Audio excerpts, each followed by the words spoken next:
Selamat datang di X Undercover. Channel ini merupakan perbincangan antara Dr. Jaya dan Pak Franky yang bertujuan untuk edukasi serta menceritakan pengalaman Dr. Jaya sebagai ahli forensik dan patologi. Sekedar informasi terkait jadwal tayang X Undercover yang akan tayang setiap hari Senin, Rabu, dan Jumat.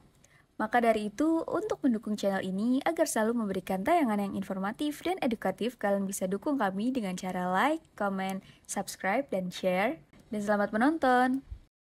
Pendekar yang sudah hebat bisa menutup jalan pernapasannya sendiri. Tak tak tak tak tak tak tak. Ya, tapi itu tetap ada satu Franky yang nggak dikomongin. Apa? Itu cuman bisa terjadi dalam kondisi Dokter Jaya, ini saya pakai baju merah putih nih, dok. nggak kelihatan. Kelihatannya kayak warna pink doang ya? Iya. Padahal ini garis-garis Padahal nih. belum Februari, Franky. Pink mau Februari tanggal 14. Enggak, saya merah putih. Tadi malam saya ngegarisin tuh, bajunya warnanya putih. Saya garisin pakai garis merah, sampai nggak bisa tidur, dok. Tapi akhirnya penuh juga nih warnanya. Tahu nggak kenapa saya pakai merah putih? 80 tahun. Bulan ini Agustus. 80 Saya, tahun. iya. Saya mau usul siapa tahu Pak Prabowo ngedengar usul saya bagus nih, dok. Apaan? Kita bikin konser angklung se-Indonesia Raya secara bersamaan. Bareng. Kenapa? Belum ada di dunia. Satu Indonesia main angklung. Kan angklung itu kan bisa orang yang nggak ngerti juga bisa mainin angklung. Jadi di daerah Bandung atau di daerah Bogor tuh ya ada tuh kursus angklung gratis singkat. Yang nggak bisa itu pokoknya begitu ada ditunjuk C, yang pegang C cuma kling gitu. Jadi masing-masing orang di depan TV-nya masing-masing nih, dok. Itu tinggal dia tergantung angklungnya pakai yang nada apa. Begitu TV-nya layarnya ada C, dia krung gitu kan. Saya curiga nih. Jangan-jangan kamu pemasok bambunya, Franky. Enggak, kebetulan di rumah lagi renovasi, dok. Saya liatin ada banyak bambu. Otak saya jalan. Kira-kira nih bambu buat jadi alat musik, langsung kepikiran angklung. Tapi kalau angklung saya pakai main sendiri doang nggak bisa. Bukan nggak bisa, itu yang pakai satu deretan itu orang bisa. Dan itu perlu belajarnya lama. Tapi yang nggak perlu belajar kan orang yang nggak ngerti musik, nggak ngerti apa. Begitu dia pakai nada C, begitu ada tulisan C di layar monitor TV-nya, langsung bunyi. Itu kan gemanya kan satu Indonesia, dok. Ya. Itu langsung masuk. Tapi syaratnya satu, Franky. Semua orang Indonesia punya TV. Nggak apa-apa. Saya udah lama nggak pernah nonton TV loh, Franky. Udah bertahun-tahun. Iya kan Dokter Jaya TV nonton Dokter Jaya karena Dokter Jaya tidur. Enggak, saya udah nonton TV, nggak pernah nonton TV. Yang saya nonton Netflix, Franky. Oh, nggak apa-apa, ntar disiarin lewat Netflix. Nah, kamu jangan yang gitu. Balik masih dia adanya di HP. Kalau di HP semua orang lihat, Franky. Hah? HP. Semua orang punya HP, tapi punya TV belum tentu. Terserah. Sekarang. Itu metode penyiarannya. Ya. Tapi idenya kan bagus. Jadi setiap orang, kita bisa masuk bukan hanya MURI, tapi Guinness Book of Record. Sedunia. Tapi saya ingat ya soal MURI ya. Saya pernah sekali waktu tuh, sekolah anak saya masuk MURI loh. MURI yang mana, dok? Enggak, MURI Indonesia.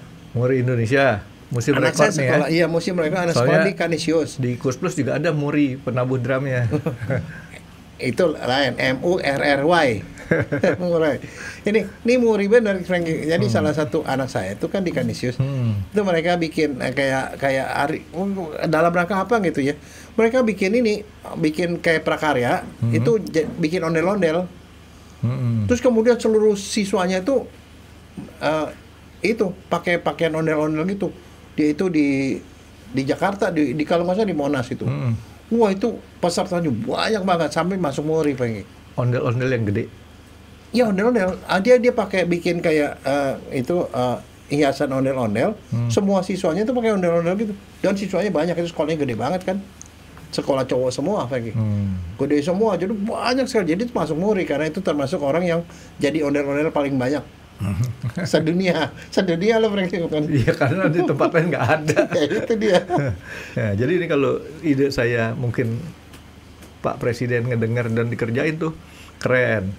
Se-Indonesia Raya gaungnya di jam tertentu langsung ada bunyi angklung di seluruh pelosok.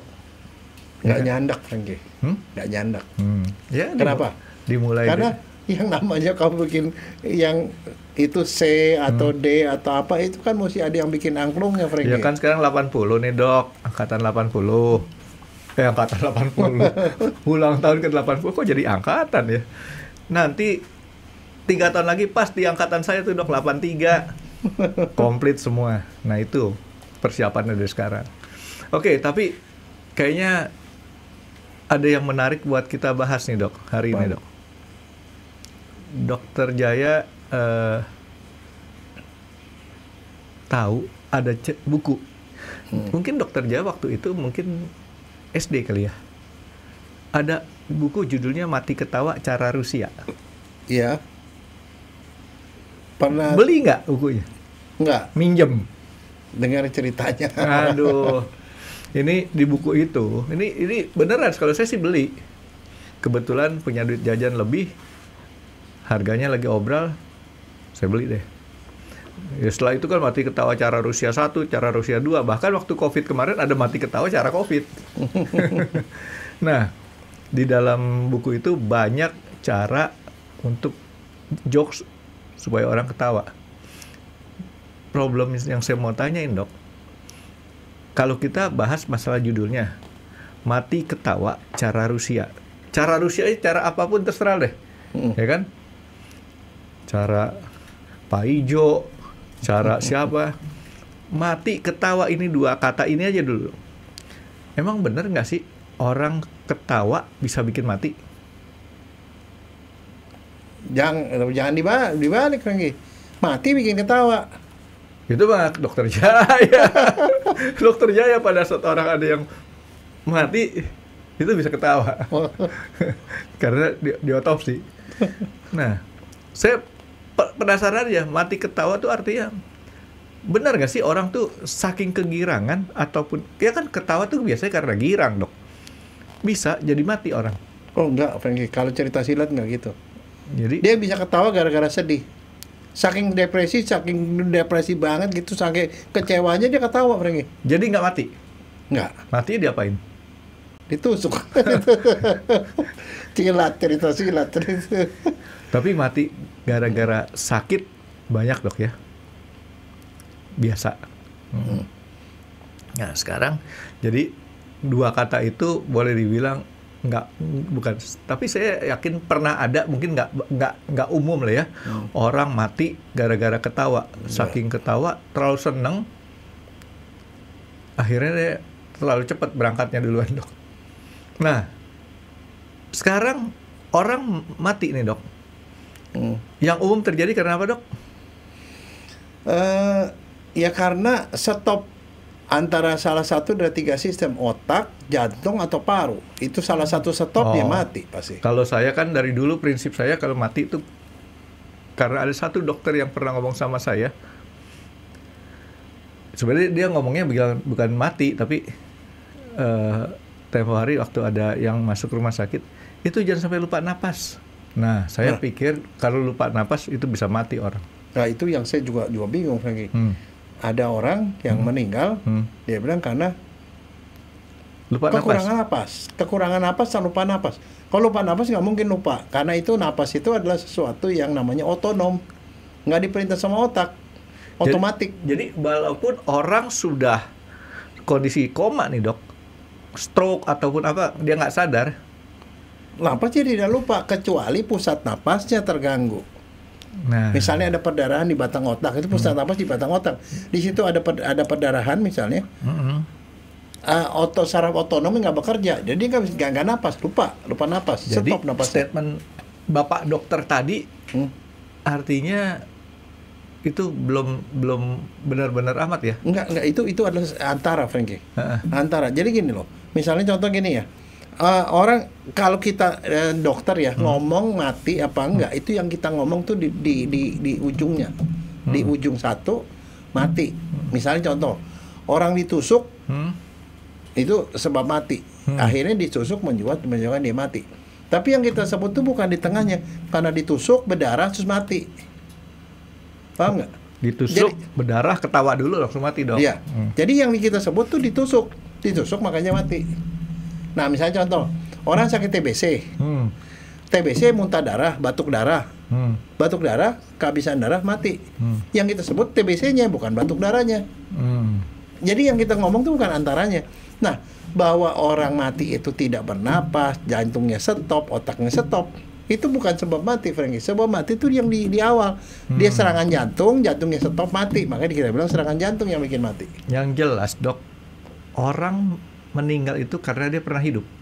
Ya, betul. Betul, Dok. Karena misalnya contoh bayi lahir, mati. Itu dianggap dia nggak pernah hidup. Karena dia nggak pernah hidup. Ya kan? Tapi kalau bayinya lahir hidup, kemudian nggak bisa napas, terus meninggal, nah itu baru bayi mati. Mati itu syaratnya dia pernah hidup. Ya. Tumben otak saya benar, Dok. Ya enggak, tapi maksudnya gini, kadang-kadang orang suka salah, dia ngomong tuh antaranya. Oke. Jadi nggak ujung ketemu ujung, Dok, ya? Iya. Jadi itu yang disebut yang ujungnya. Jadi kalau dia bilang, dia kenapa mati? Matinya karena dia napasnya habis. Lo habis napas, semua orang mati, nggak bernapas. Kalau bernapas, masih hidup.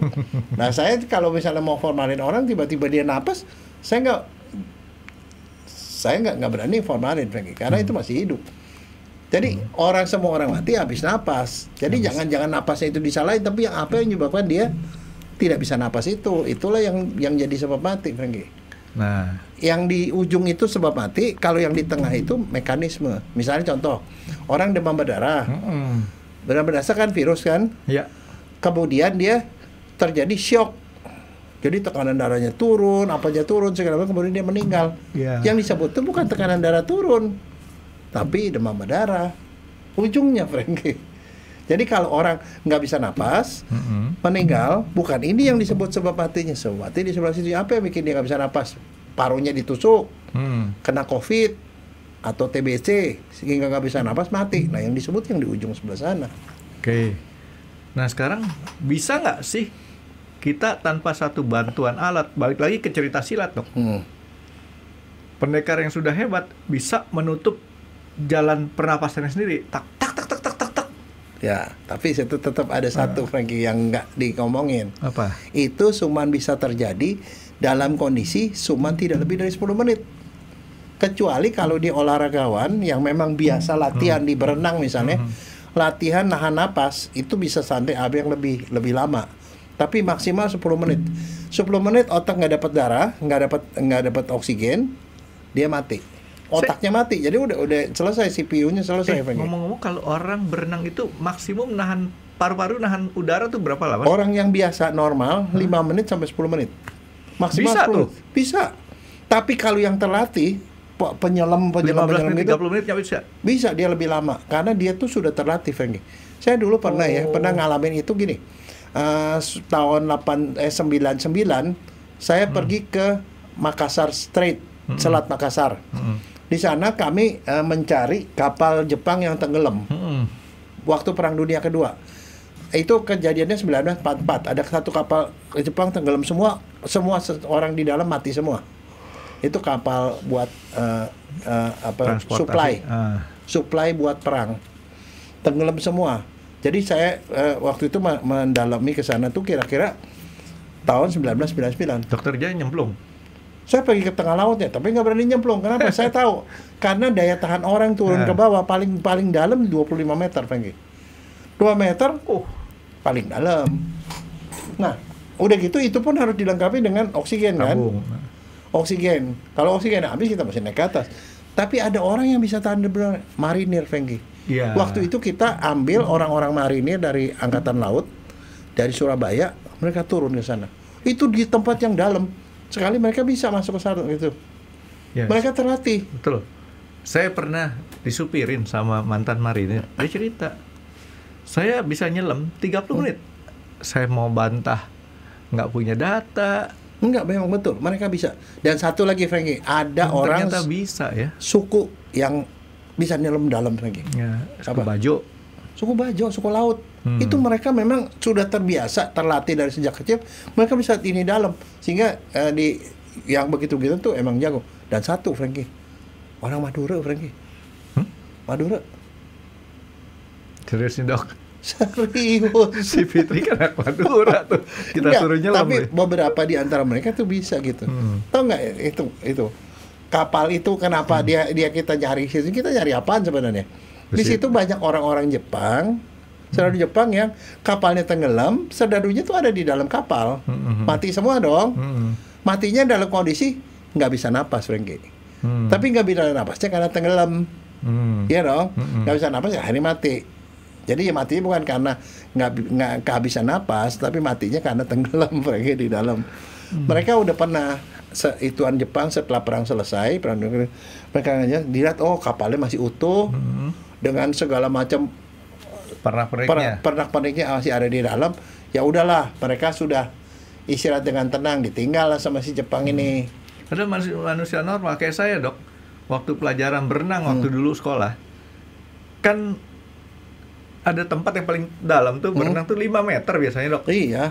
Itu sini nih hidung udah nggak tahan, kepala pusing lagi. Pusing sih nggak, tapi sakit. Enggak, bukan sakit tapi lama-lama bisa kepala pusing dan ini paru bisa meledak lagi.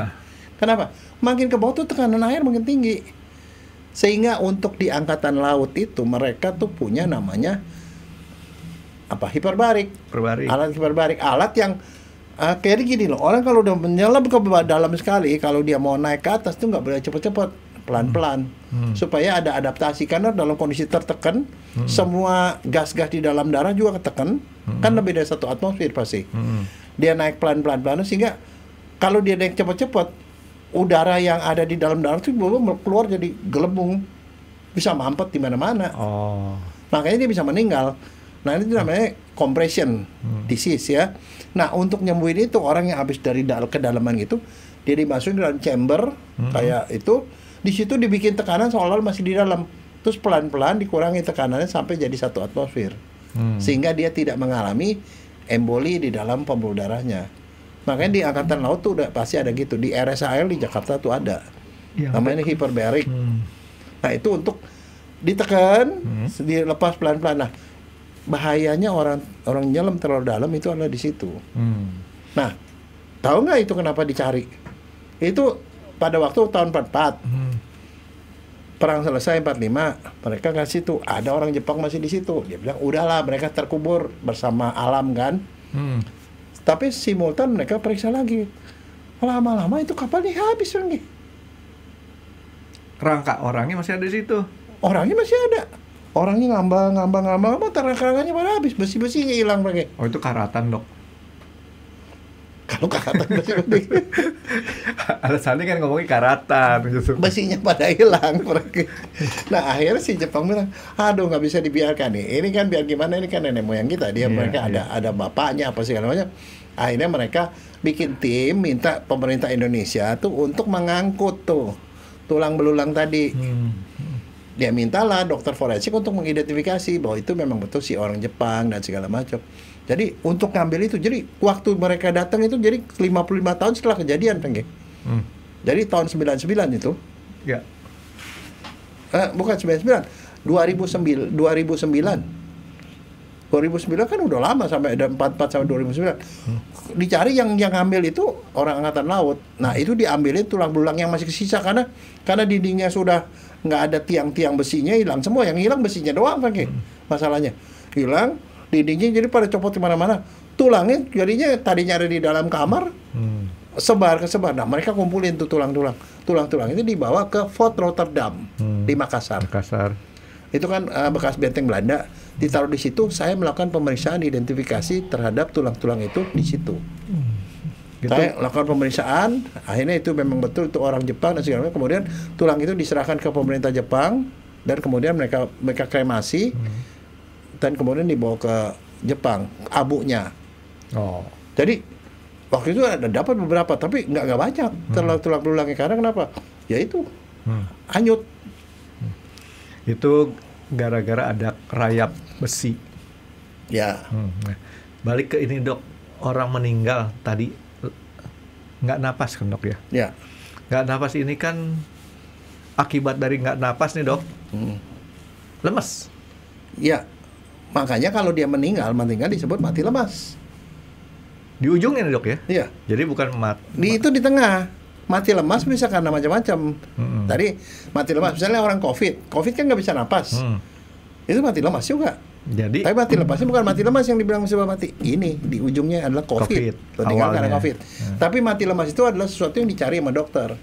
Jadi kalau kapan disebut mati lemas? Kalau gini loh, orang bisa hidup kalau oksigen itu sampai ke otak, sampai ke jantung, sampai ke paru, betul nggak? Nah, yang melakukan supply apa? Paru, kita napas. Di oksigen ini kan di dalam udara ini ada berapa persen oksigen? Ayo. 20. 21. Udah nambah, Dok? Hah? Udah nambah. Tambahin lah. Modalnya enggak, modalnya Oke 20 dapat 20% masuk. Masuk ke dalam hidung. Terus di hidung disaring-saring sama bulu-bulu kan. Masuk ke tenggorokan. Tenggorokan paling depan sini.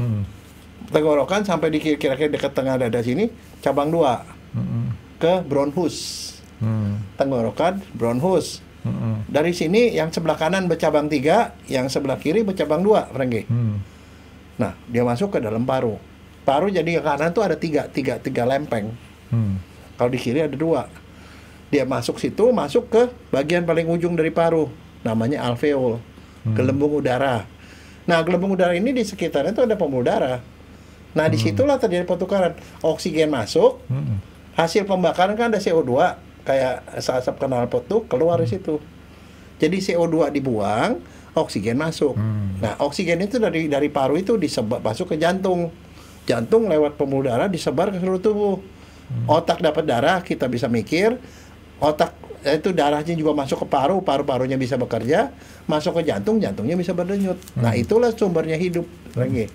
Sebentar, Dok. Saya mau kasih, kan Dokter Jaya sering kali ngomong tenggorokan dan kerongkongan. Saya mau kasih tips nih, Dok, supaya gampang ingetnya. Apa?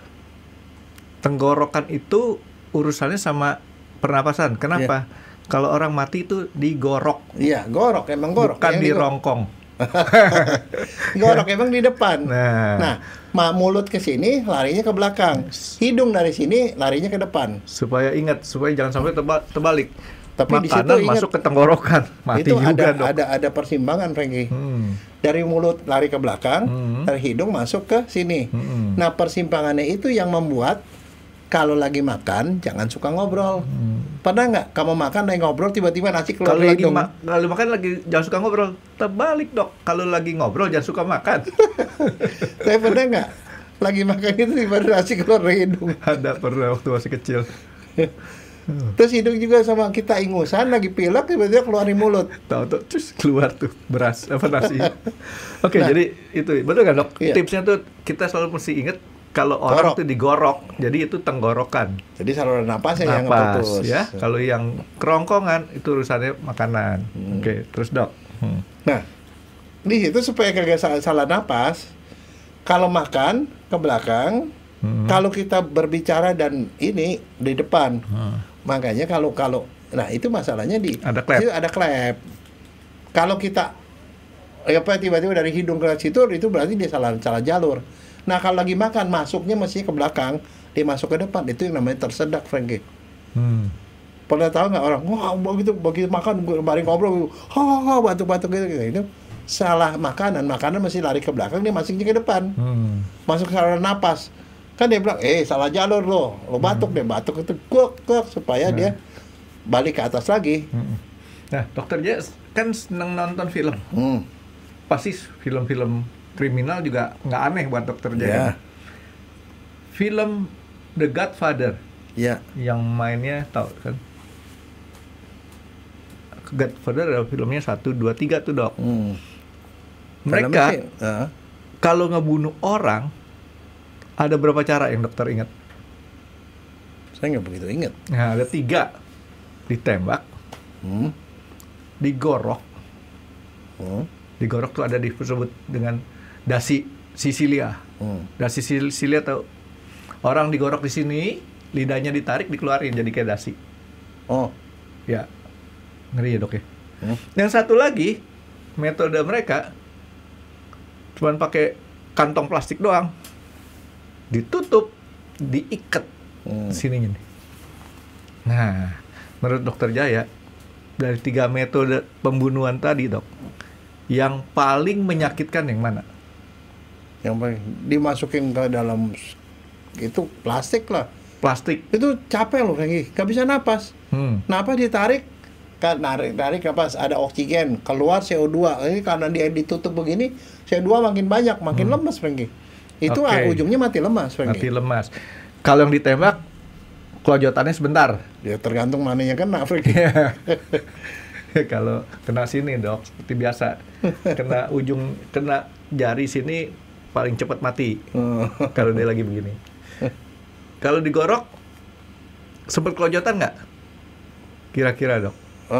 Ya bisa kelojotan, tetapi itu matinya cukup lama juga itu sih. Itu kan darahnya sampai paling kurang udah keluar 1 liter 600 cc sampai 1 liter baru mati. Tapi dalam film-film Godfather ini dok, mafia lah ya, yang membunuh orang pakai kantong plastik dibebet ikat itu. Yang itu dok yang sampai kelojotan bukan main tuh dok. Nah sekarang gini Franky, ada satu saya ini dulu dok, saya mau tanya dulu, itu pasti nggak kelojotan dok? Pastilah. Oh jadi kalau orang dibekep begini, entah keinginan sendiri atau nggak keinginan sendiri, kelojotan. Ya. Jadi pokoknya begini Franky ya. Orang itu kalau kalau di kedokteran itu kalau kekurangan oksigen namanya anoksia atau hipoksia. Anoksia. Oksia itu oksigen kan? Anoksia nggak dapat oksigen, mati kan? Yang paling peka itu otak sama jantung. Orang bilang serangan jantung itu karena nggak dapat oksigen jantungnya. Orang kena stroke itu karena di otaknya nggak dapat oksigen. Terus apa lagi? Nah itu kalau paru relatif lama lah, mesti tunggu dia kempes dulu dan segala macam. Nah itu jadi orang itu pasti kekurangan oksigen tuh namanya kekurangan belum sampai mati nih. Hipoksia namanya, hipoksia, kekurangan oksigen. Kalau nggak ada oksigen sama sekali, anoksia. Tapi kalau misalnya dia nggak dapat oksigennya pada sistem pernapasan, pernapasan kan sistemnya apa? Masukin oksigen, keluarin CO2. Ya. Nah kalau kalau dia nggak bisa masukin oksigen dan nggak bisa ngeluarin CO2, itu namanya asfiksia. Makanya balik tadi mati lemas. Mati lemas itu apa? Kondisi orang meninggal, ya asfiksia itu mati lemas orang meninggal gara-gara oksigen nggak bisa masuk, CO2 nggak bisa keluar. Nah, oke. Jadi oksigen nggak bisa masuk, CO2 nggak bisa keluar. Ini kondisi oksigen nggak bisa masuk ini dok. Saya pernah ngalamin, anak saya nggak pernah ngalamin, suatu kondisi di mana otak kita nggak bisa memerintahkan oksigen masuk. Oksigen di suatu ruangan itu cukup berlimpah deh ya. Tapi kita ngerasa oksigen nggak bisa masuk. Ya. Apa yang terjadi sebenarnya dok? Misalnya orang minum alkohol. Minum alkohol. Kalau dia minum alkohol. Alkohol itu salah satu mempengaruhi pusat pernapasan. Dia nyetopin pernapasan dari pusat. Pusat pernapasan nggak merangsang dia untuk napas. Oksigen banyak tapi dia nggak bisa narik dan nggak bisa keluar. Jadi napasnya stop. Orang misalnya di anestesi. Anestesi itu di stop semua. Tapi anestesi kan nggak ada masalah. Karena kenapa dia pasti kasih oksigen kan? Dia dong. Terus itunya kan diganti sama mesin dan segala macam. Jadi itu sih tidak masalah karena diganti. Tapi kondisi itu jadi gini, termasuk misalnya orang keracunan dari itu golongan opiat, narkotik, opium. Itu juga sama, merangsang pusat pernapasan tuh stop. Jadi dari sananya sini nggak merintahin paru-paru jalan, otomatis CO2-nya oksigen makin turun. CO2-nya naik karena nggak bisa dikeluarin juga. Tapi otak tuh bisa dok ya, kayak tadi saya bilang ya. Kita merasa oksigen nggak masuk nih, nggak bisa napas. Itu jadi yang dipengaruhi pusat. Jadi pusatnya yang dipengaruhi. Sini dok, sebenarnya organ baik-baik aja tentunya. Baik-baik aja, perintah yang kagak ada. Oke. Itu bisa terjadi. Apa itu biasanya obat-obatan yang bisa bikin begitu. Stroke. Orang stroke kan bisa perdarahan atau mampet. Kalau mampet di pusat pernapasan dia aja di situ errornya di situ. Sama stres kali dok ya. Stres, itu benar tuh. Dulu anak saya itu bilang, Pi nggak bisa napas, Pi nggak bisa napas. Saya bilang, ini apa? Akhirnya dikasih gitu-gitu, mulai agak nyaman. Dan saya pernah ngalamin tuh. Nah itu satu, itu di pusat. Ada juga di pinggir. Di pinggir dalam arti kata misalnya contoh orang COVID. COVID itu apa sih yang terjadi? COVID itu kan infeksi pada hidung. Tenggorok, turun ke bawah, masuk ke paru. Nah di paru karena ada virus, tubuh ngeluarin lendir. Lendirnya banyak, masalahnya si COVID itu menyebabkan lendir yang sangat kental. kental banget, lebih kental daripada ongol-ongol, Frankie. Tapi seperti ongol-ongol begitu. Bayangin, seluruh gelembung paru kita diisi sama begituan. Bagaimana napas bisa pergantian pernapasan? Makanya salah satu tanda COVID adalah saturasi oksigen turun. Padahal kan yang dicek itu yang di tangan itu. Wih, saturasi 70. Ngigo. Jadi pengalaman saya Frankie ya. Ini ya. Ini kata dokternya, bukan kata orang nih ya, karena dokternya pernah. Oh, saya masuk ICU, Frankie. Saya masuk di ICU di satu rumah sakit. Ada 8 orang, 8-8-nya meninggal. 7-nya meninggal, Frankie. Untuk salah ngomong. Saya satu-satu yang tidak meninggal, Frankie. Tapi itu kan dia dicek. Saya juga ngecek diri saya sendiri. Dok, ini berapa, Dok? 1. Enggak, saya mesti yakin dulu ini dokternya masih ada. Jadi itu, tahu nggak? Saturasi kalau di bawah 80 orang yang ngomongnya ngalindur, Frankie. Ngaco. Jadi otak tuh udah nggak bener. Nah, itu kondisi itu disebut hipoksia. Iya. Jadi saya kalau misalnya nggak dibantu kayak begini nih, Dok, bisa juga masuk ke dalam kondisi hipoksia. Iya, kalau dokter ada di situ, dokter pasti masang oksigen. Oksigen kan ada orang cuma pakai sungkup, ada yang juga pakai tekanan positif. Ada yang cuma dikasih ini doang dua. Ya. Jadi itu yang paling ringan. Yang kedua tuh pakai sungkup. Yang ketiga tuh kalau dia udah dikasih yang pakai ventilator. Nah, itu dilakukan seperti itu karena memaksa oksigen tuh dari luar masuk. Dan itu kalau 80% tuh orang udah ngomong ngaco, Frankie. 70% dia udah hampir nyaris koma, Frankie. Nah, tapi ada satu pengalaman karena saya nggak melihat tuh mereka meninggal satu persatu di sekitar saya. Mereka itu apa yang ada di kepalanya itu, Frankie, yang ada di otaknya, itu yang keluar pada waktu dia mengalami kondisi itu yang kalau di ke dokter namanya delir, ngaco, ngelindur kalau orang Sunda bilang, ngaco, delirium. Oh, itu juga bahasa Sunda juga dong, liar, Dok. Delirium itu bahasa Latin, Frankie. Delir, ngaco, ngomong ngaco. Yang dia ngomongin apa, Frankie? Penurunan ternyata kondisi, Dok, ya. Yang dikeluarin sama otak itu apa yang ada di dalam otak, Frankie? Sebagian besar apa? Isinya maki-maki, Frankie. Maki. Begitu dia pasang 80% ke bawah, dia maki-maki. Yang dimaki-maki macam-macam. Semua apa yang dibenci di kepala itu keluar semua. Ada yang maki-maki anaknya, ada yang maki-maki suaminya, ada yang maki dokter. Semua maki-maki keluar, Frankie.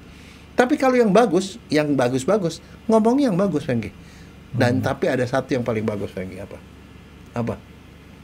Begitu dia turun gitu, dia ngaji, Frankie. Dia ngaji. Saya bilang, wah ini. Terus habis begitu saya jadi ngeri, Frankie. Kenapa, Dok? Ketahuan dokter Jaya nanti otaknya bukan. apa? Kalau saya misalnya sampai kondisi delir begitu, bisa aja keluar kata-kata yang sebenarnya nggak ada rahasia pribadi, Frankie. Nah, itu saya sih mah nggak khawatir, Dok.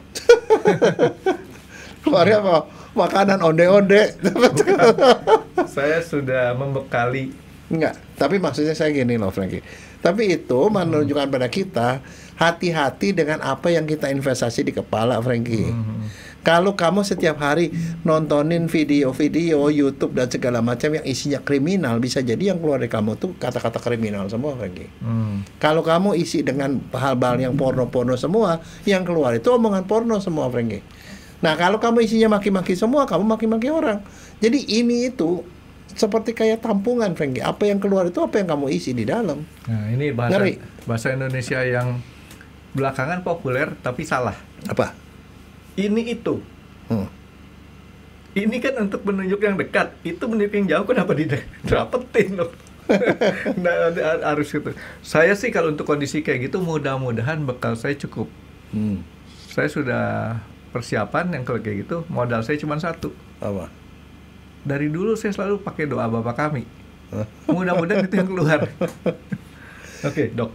Jadi artinya orang yang mulai kondisi penurunan tadi delirium tadi, Dok, penurunan kondisi, Dok, ya.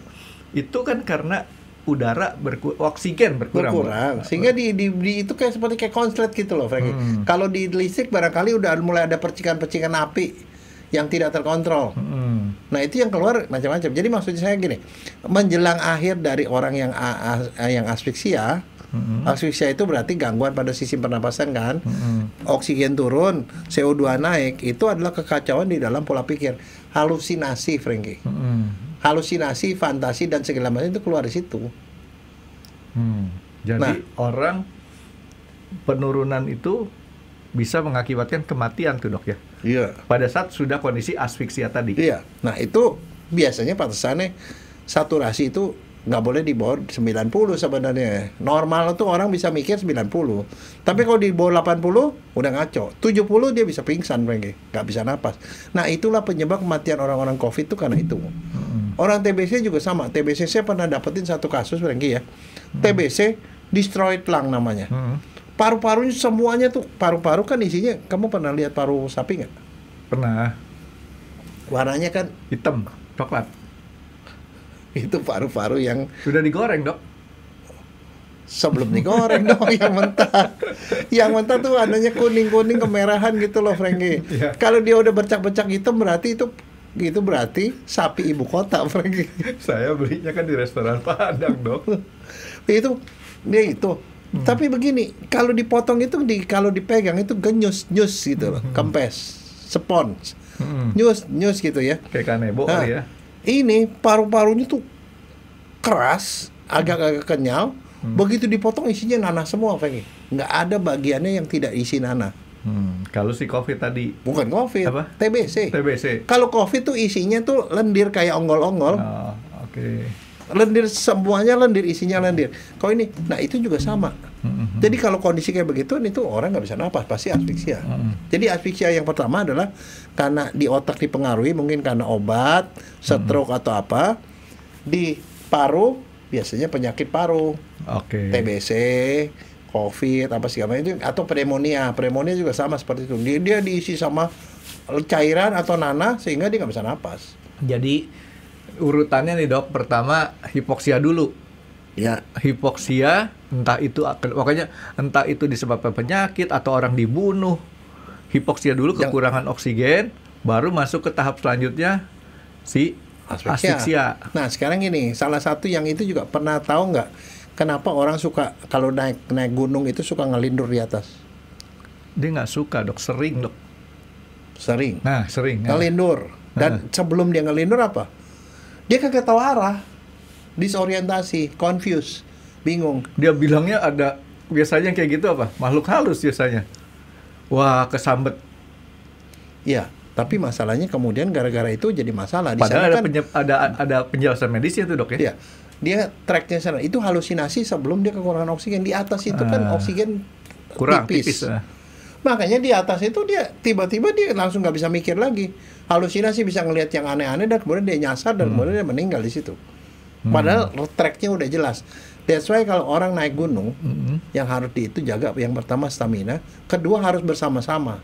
Karena kalau ada orang yang udah mulai delirium, ngaco-ngaco gitu, dia temannya bisa nyelamatin. Dan satu, kalau kayak begituan kita harus selalu kalau kita naik di Himalaya misalnya ada Sherpa, tahu nggak Sherpa? Enggak. Orang-orang lokal, orang-orang Himalaya itu yang biasa bawain barang kita ke atas. Oh. Mereka tuh tahu bagaimana cara nolongnya. Itu yang menerangkan kenapa misalnya kalau kita naik pesawat, pesawat tuh harus kedap, Franky. Nggak boleh jendelanya dibuka. Kalau jendela dibuka, udara luar yang tipis masuk, kita cuma pingsan semua di dalam pesawat, Franky. Iya. Nah itu dia. Nah makanya kalau di atas tuh kalau ada kejadian apa yang terjadi? Kan turun Masker. pakai itu oksigen lagi supaya oksigen normal kita bisa berpikir normal. Oke, jadi orang kekurangan oksigen, hipoksia, asfiksia, baru kalau nggak ada pertolongan Mati. meninggal. Nah makanya yang namanya asfiksia itu lebih complicated. Nah sekarang asfiksia itu hipoksia dulu deh. Penyebabnya apa? Pertama yang ngangkut oksigen apa sih? Darah. Mana paru kan masuk ke darah. Dari darah oksigennya dilepas kan. Makanya hipoksia tuh ada yang hipoksianya gara-gara oksigen dari luar nggak bisa masuk. Orang tenggelam misalnya. Kan nggak bisa napas kan, masuknya air kan. Pneumonia itu oksigen nggak bisa masuk. Atau orang yang tadi kamu bilang mau kepalanya dibekap. Iya. Bekap atau dikasih apa? Isolasi nih sini nih.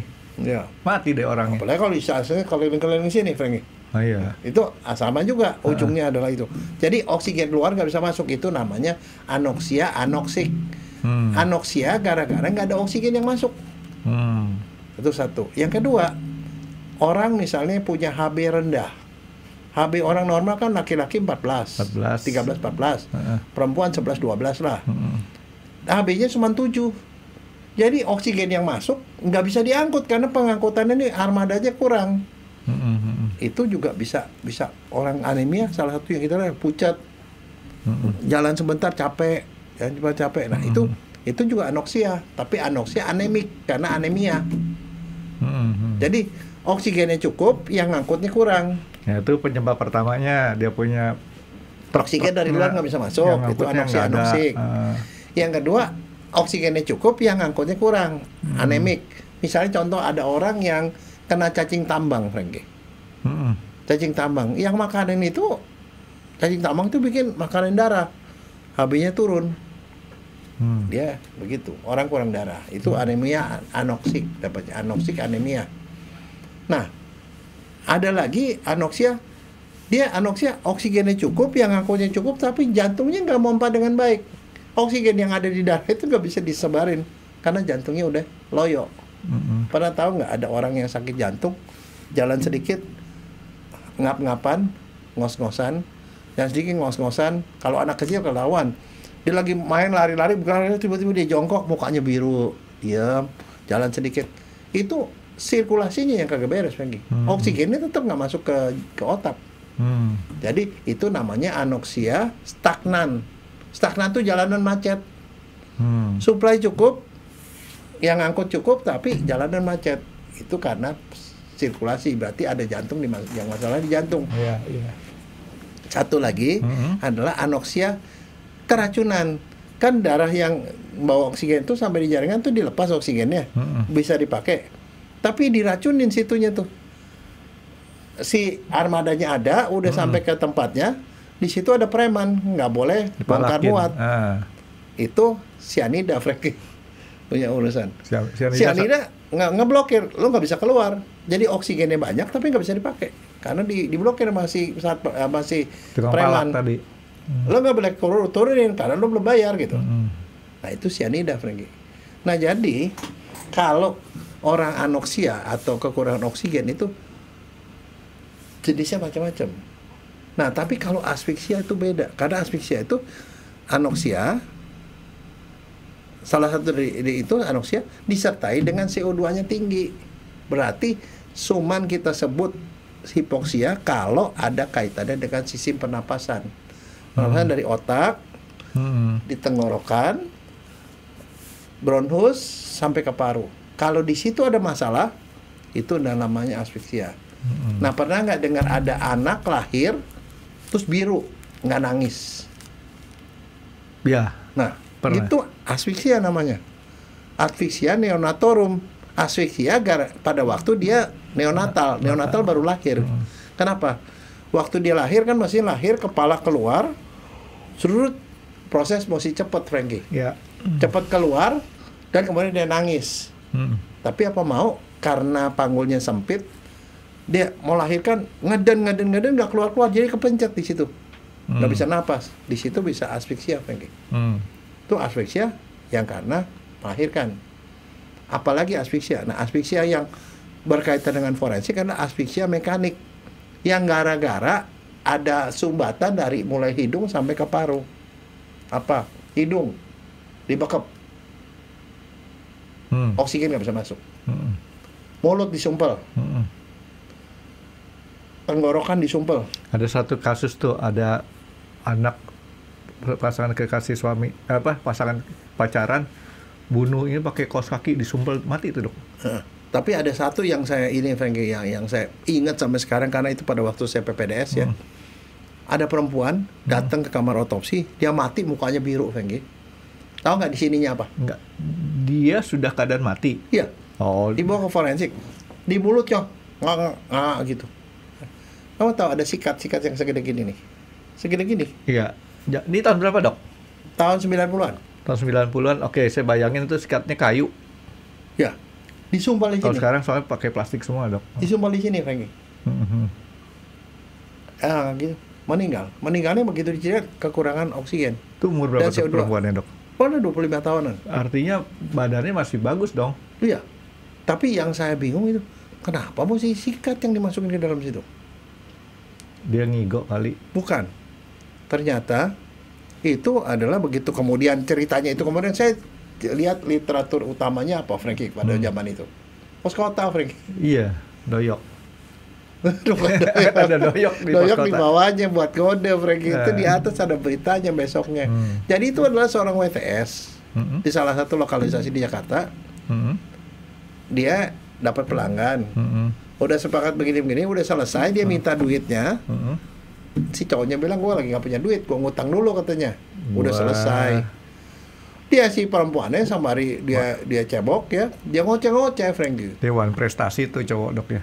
Dia ngoceh nggak berhenti, si cowoknya kan malu gitu. Dia langsung disamperin, di situ yang ada sikat WC. Dia ambil, dia rencang sama dia disumpal sama gitu, mati Frankie. Supaya nggak ngomong. Meninggal itu karena asfiksia. Itu namanya asfiksia mekanik karena kekerasan dari luar. Ada juga yang nama asfiksia mekanik itu karena disumpal mulutnya. Ada yang kamu bilang itu disumpal sama sapu tangan, kaos kaki ke dalam mulut. Itu kan nggak bisa napas juga. Ada juga yang dibekap. Dibekap ya bisa pakai bantal, pakai apa. Itu juga asfiksia mekanik. Atau Masukin plastik. kantong plastik. Jadi atau dijerat. Itu juga sama kan nggak bisa napas. Bisa napas. Digantung. Ujung-ujungnya oksigen nggak masuk aja. Dan satu lagi, ketekan dadanya. Dada ketekan nggak bisa napas juga. Saya pernah dapetin satu kasus pada waktu itu tahun 90-an juga. Di daerah Proyek Senen itu kan daerah yang rada preman kan. Di situ ada satu ini, ada beberapa pemulung itu pada duduk di dekat itu. Di dekat tembok.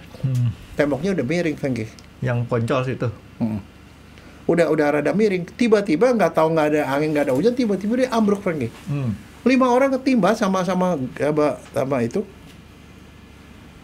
Dalam kondisi begitu dibawa ke sana, sini ketekan semua. Jadi dia keuruk sama tembok. Tembok runtuhannya berat. Mati itu. semua, Frankie.